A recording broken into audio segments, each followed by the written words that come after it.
Okay, so this is Steve Woolston here, and I'm here with my dear friend Shawna Corden. We've known each other for a few years. We're both professional coaches. And Shawna, would you like to say a few words about yourself and what you do? Sure. So I'm Shawna Corden. I sit on the other side of the pond in Oregon on the West Coast here. And I've been an executive coach for about 15 years now. Faculty member at Coach U for probably the last 7. And my practice is really focused on helping organizations build a coaching culture. Fantastic. Fantastic. And of course, we've known each other since we both worked in Hewlett-Packard, where we did a lot of coaching together. We coached some executives together. We did some coaching essentials workshops, and of course, that's how we came to know each other. Now, Sean, I'm really curious about something, and that is, how did you get into coaching, and what experiences did you have of coaching that convinced you that this is the way you want to serve the world? So back in 2000, I was part of a high potential development program. And in addition to having an executive mentor, we had an executive coach assigned to us. And back then they were all psychologists. They were external coaches. And I loved the experience. Interestingly, my pod of 10 or other peers that were also going through the program at the same time as me, they didn't really like it. They didn't gel with it. I don't think they had good chemistry with their coach, and it didn't really propel them forward. But for me, just the clarity that I got working with my coach, I just loved that experience. And then I would say maybe 3, 4, 5 years later, HP was starting to make a lot of decisions where I went, I should probably have a plan B. And so I hired my own coach. And in that, through that discovery process, thought, I want to do some coach training. And then, because my favorite thing about being a leader was developing my people. I mean, I took it as a real gold star when I got promoted. I was like, yes. So it was natural, I think, evolution-wise, to move in that direction. How about you? Well, that's a good question. I mean, my journey with this started about 15 years ago, where I belonged to what you might call the stressed successful club. In that I was professionally successful, but I took a hell of a lot of stress doing it, and and I was happy, but I wasn't really deep down happy. And a friend of mine said, you'd benefit an awful lot from learning some stuff. Now, he didn't actually point me in the direction of a coach as such. He pointed me in the direction of some learning. Originally, it was in the field of neuro-linguistic programming. And, I mean, if you know me, Sean, if I get into something, I get into it deep, right? So I got into neuro-linguistic programming, big style. I went all the way up, advanced master practitioner trainer. I did tons of stuff in the field of NLP. And then a few years into that, I did a management development program. So it's a little bit similar to your story. It was a management development program, which was 5 2-day training events, of which 4 were developing as coaching style leaders. People who were getting results, not by telling people what to do, but by becoming effectively a coach in our own organizations. The 5th weekend, by the way, just in case you were curious, was all about finance and strategy. But yeah, it was 4 weekends, not all weekends actually, these were midweek, but 4 2-day events focusing on developing as managers, as coaches. And I doubled that with the NLP work that I was doing. And, pretty much like you, I mean, people started to come to me and sort of say, hey, look, you're pretty good at talking to people about things like this. Can I talk to you about this? And so I started doing that. I thought, I'm enjoying this. It turns out I'm pretty good at it. It turns out that it serves people. So I started doing it as a side thing alongside my corporate career. And I have to say, it always amazes me anew every time just what a difference a powerful coaching conversation makes. It's something that always sticks with me. So that's kind of how you got into it then, Shawna. Now, tell me this: what do you really believe? What are your core beliefs as a coach that really informs the kind of work you do and want to do? So I'd say there's probably two major ones. One is I really believe that every employee can be an all-star. I mean, fundamentally, I think everybody wants to do a good job. So I love that Dave Packard quote of, there are no poor performers, there are just players miscast in their roles. I so believe that. So if they're not in the right place, let's find them the right place. But the other thing is that we have to take their strengths and gifts and let them use that as the biggest part of the pie of their job. And when they do that, it's great. But too many organizations, they look at all your weaknesses and they want you to develop those. And then you've got this homogenized workforce and no all-stars. And so that's one of them. The second is, I think too many managers out there think that they have to have all the answers. It's not okay to be vulnerable. It's not okay to say, I don't know. And when they provide all the answers, you've got like one brain powering 10 bodies. It's like, well, why do we have all these other people? So if they can ask, if they can use the talents of their team, then people develop a risk muscle, they innovate more, they have more fun, they're more engaged, and they're less stressed, right? So stressed. So yeah, I think just seeing the manager's shoulders go down when they realize, I don't have to do it all. So yeah. And as you say that, it seems to me that that a lot of managers who fall into that kind of behavior, where they think that they have to think on behalf of anybody else. I mean, apart from anything else, that's totally not scalable. I mean, you and I can see that. Oh, yeah. And it will really drag that leader through the hedge backwards if they try and work that way. But I sometimes think it comes from a certain degree of fear and insecurity that is medicated by being the person with the answers. And in actual fact, that you and I both know that in many ways the greatest strength is knowing that actually this is a team effort, and and I know how to make my contribution, and these guys know how to make their contribution. So how about we unleash the potential of everybody in the room, rather than everybody being limited by one idea, one way of thinking. And it's really interesting to hear what you said about that, about being people being all stars, because as you probably know a little bit about where I'm coming from, is I am very interested in the idea of professional success, like all coaches are. But of course, we're all slightly a reflection of ourselves in what we're doing in the world. And because I came into this as somebody who figured, I'm not going to make it to 50 being like this. I need to change. And what I realized that I needed to change in me all those years ago was to get rid of that fear and insecurity, and have that ground of being that says, I don't have to be the one who knows all the answers. I will make my contribution and then some. But but I'm not going to put that pressure on me.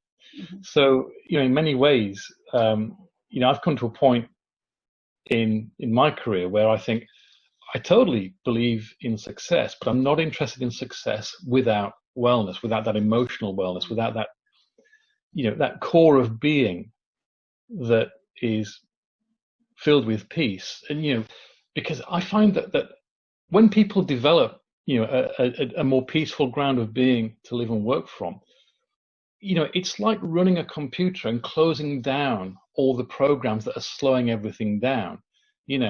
It's not a question of taking the stress off to perform less. I actually find it actually increases people's potential.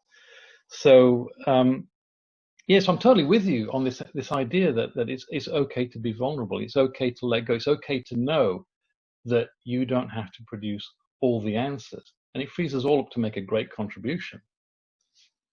I agree wholly. And as I've matured, now that I'm 50, I think about, you really have to reduce your ego and make room for spirit to be there, allow people to bring their whole selves to work. And so just what you're talking about there, that wellness piece, that's so important. And I think with the virus triggering this, people have had some autonomy of late, working from home, things like that.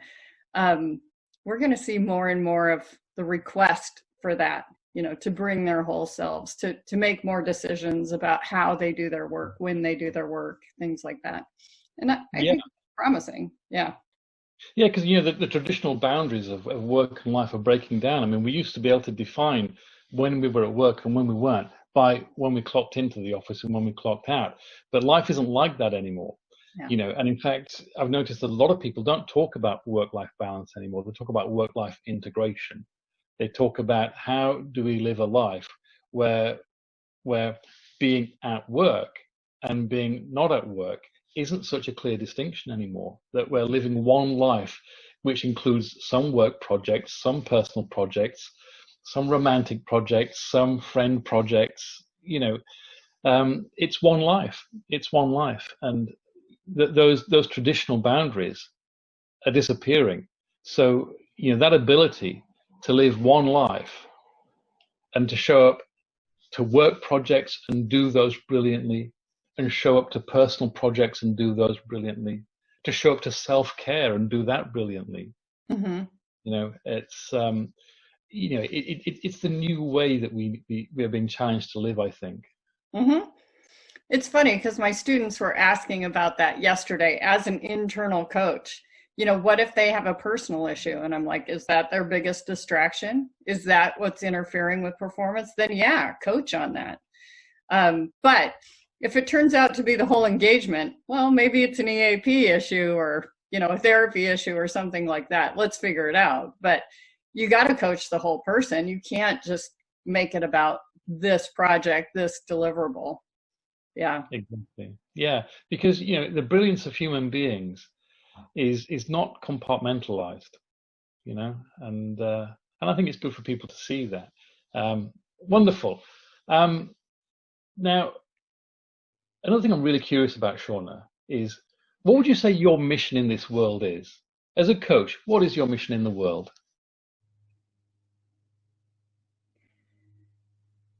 I think, I'm really a bridge between that whole workplace persona of, it's all about numbers, et cetera, and then the human piece, to connect those together. I don't want to say a mediator because that sounds so conflict ridden, but it's this idea of showing each other, this is the richness of allowing everyone to submit ideas and innovate and take risks, et cetera. And here's the richness of you not having to have all the answers and connecting those dots for people so that they have a culture that does bring that whole person to work, that does welcome that. So sometimes I feel like I'm this little peninsula connecting. There's probably a different term for that landmass wise, but the different factions, and doing it with some humor and lightness so that people enjoy the process. Yeah, that's a really good point, actually, because it's so easy to think about something like coaching as being deadly serious, but in actual fact, a little bit of humor really can unlock the way that we think and unlock the way that we feel. Yes. Because my experience is that when people perform at their best, they're not living in this restricted headspace and this restricted emotional space that seriousness can sometimes create. Now, don't get me wrong, I'm not saying that we should all go around making jokes and trivializing everything either, but it's like there's a constriction that comes with excessive seriousness that doesn't really help us, and I think that there's this opening up when we get a little bit lighter about things. And so and I wonder if people really appreciate how useful something like humor can be in the context of coaching. Yes. I mean, it's so important because, again, that's one of those channels, right, that brings that whole self out versus, I have to perform, I have to be perfect, all of that. So what about you? What's your mission? My mission in the world is, I think it's very similar to yours, but perhaps from a slightly different angle. Um, my experience to date is that many of our workplaces are really, they don't really have a great culture. A lot of them think they do, Hmm. but they don't necessarily. And if I was to put it like this, I just want every single person who goes to work professionally, for for a career, or to pay their bills, whatever their motivation is for going to work. I would love everybody to go to work feeling happy, joyful, creative, come home at the evening thinking, yeah, I'm really happy with what I did today. Um, that's what I want to see. I want to see people all over the world loving and succeeding at being a professional person. And I think a lot of that comes from the inside out, because at the end of the day, it's not up to us how the rest of the world is. You know, uh, the only thing I've got any control over is how I am. So a lot of it is about self-education. A lot of it is how do I want to be so that I have this experience. But at the same time, I also want to reach more and more leaders on the question of, how do we make this a happier and more grounded place? How do we make it so that we unlock the great potential of everybody that's showing up here, rather than having these cultures of pressure and fear and ego protection that really shuts everything down. So yeah, that's what I'm about. I just want everybody on the planet who goes to work to go to work well, to achieve, to enjoy, and come out of it well as well. That would change the world. Absolutely. I mean, think about that. If you're happy and you're getting on the tube at the end of the day, you're like, do you have enough room? Versus, I'm not given an inch, or whatever the mindset is when we go down that dark path, or we're frustrated, blocked, you name it. Yeah. Well, exactly. And it's such an important thing, because a lot of the damage that happens in the world happens because of the ungroundedness of people. Now, I know that's a much bigger question than Sure. high performers at work, but the more people become grounded, the less damage there will be in the world. It might sound like a very simplistic thing to say, but I think it's also true. So the groundedness of people is something that's very important to me. And this is one of the ideas that I think a lot of people get the wrong way round, and I think that's because of our cultural stories. Because a lot of us tell ourselves a story: I can be happy when I've been successful. Mm. And we get into this habit of making happiness an over there thing that's always behind some kind of obstacle course. And the irony of it is even if we get over there, we kick it off to the next island and say it's over there now. Now, I think a lot of us do this because we fall for the story that if we actually had a fundamental happiness at our core, we wouldn't want to achieve. But that's not my experience at all. My experience is that when people come from that kind of happiness and clarity, they do want to achieve. It's just that they're a lot clearer about what they really want to work on and what they really don't want to work on. And so rather than it being, I can be happy when I've been successful, I actually think it's the other way around. It's like, we'll be successful when we're happy. Yeah. And I think that applies to so many areas. I mean, I hear it when I lose 10 pounds, when I have a relationship, when I get married, when I buy my first home, you name it. And then we achieve that thing. And then what's the next thing versus the celebrate, the gratefulness, I'm so with you on that. Yeah. Absolutely. So when are you going to teach everybody that? Well, I take every opportunity I can. I've got about 7 billion people to work through, so it might take a little while. But fortunately, I have a lot of assistance, I think. Fantastic. Agreed. So, Shawna, what's next for you? What's your current project, and where are you going? I have a lot of irons on the fire, and that's probably not as good a thing as it could be. But really, that coaching culture, of bringing that to organizations, teaching managers coaching skills, because that's the most economic way to do it. You know, so, and then little things here and there, like, hey, you know, find out what your strengths are in running a business, you know, through that BP 10 talents assessment, and then helping people build their board of directors so that they're not in it alone, you know, that they're covering all those talents. Writing an ethics course. See, I have too many irons in the fire. But I can't wait to get in front of people again, doing workshops, retreats. I know that, you know, probably for the next year, we're going to be doing it virtually, but that's the stuff that I really love, because I can see the shift. I can see oh my gosh, it's so much easier to ask than tell.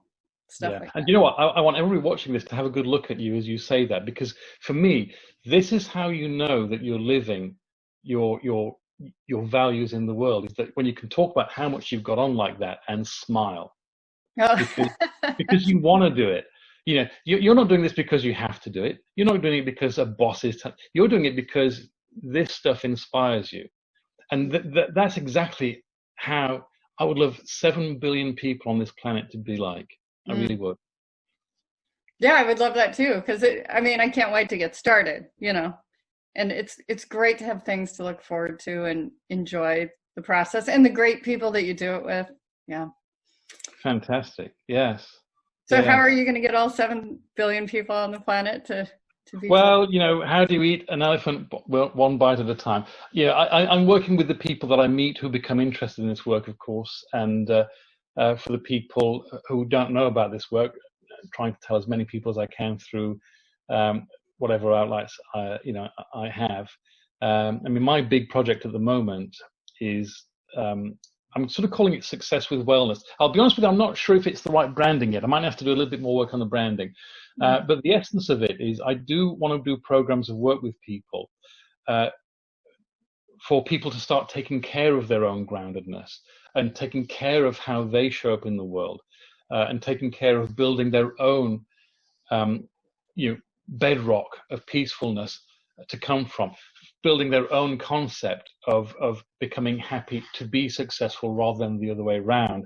And the way I'm kind of doing it at the minute is obviously through my one-to-one coaching, but I've also got a sequence of programs. I've got a 6-week group coaching program, which you might call the basics, you know, something to get people started with, from which, you know, I'm hoping people will move up to a longer and more in-depth program, which allows us to go deeper and to really, you know, turn up the volume on this.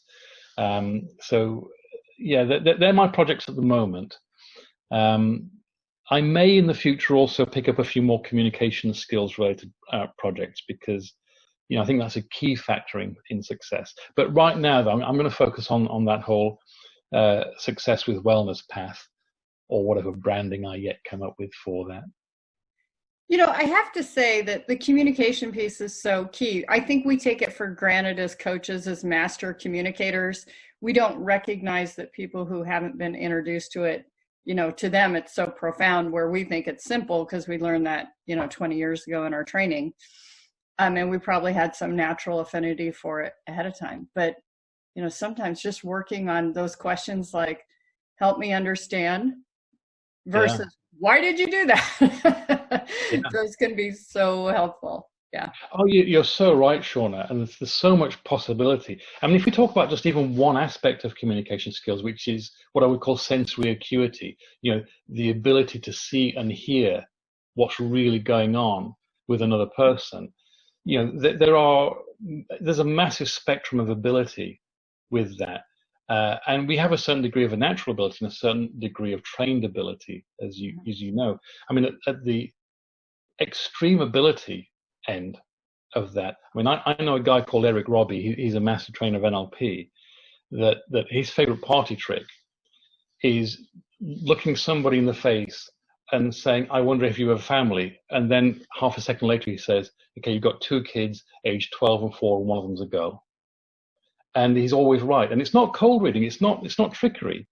it's just that because whenever somebody is asked a question like that, they will very quickly make a picture in their minds, and when they make a picture in their minds, their eyes will quickly move to things in the picture, and so he can calibrate where the picture is and the relative heights of people in it. I mean, the actual ages is a bit of a guess, but it's based on that he's that acute that he can pick up on those tiny eye movements and say, you're looking at two people in that internal picture. Now, that's a level of sensory acuity that most people don't have, and it just goes to demonstrate how much of a spectrum of ability there is.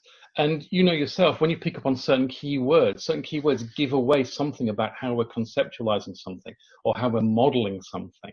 Yeah. I mean, one of my favorite ones, and I remember we did this in one of the coaching things that we did together, which is the difference between hearing, I would love to go on holiday, but I can't afford it, and hearing, I can't afford it, but I would love to go on holiday.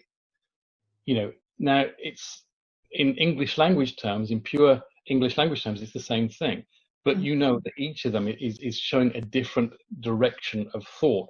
One from what I want to why I can't have it, and one from the problem I've got to what I want. And we know that sends thought in completely different directions.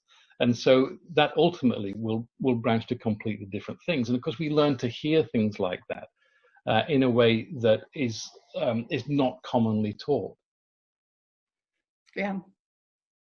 That's so fun to hear that. And I have to say, I've run into 3 spiders since our last conversation and been totally calm about it. I really do have a spider thing. I know you didn't know that when we did the example the other day, but. Well, a lot of people do. To be fair. Fantastic. Well, Shawna, it's been absolutely fabulous speaking with you, and I hope everybody who's listening to us will really enjoy this, and hopefully we'll speak again soon. Yeah, agreed. Thank you.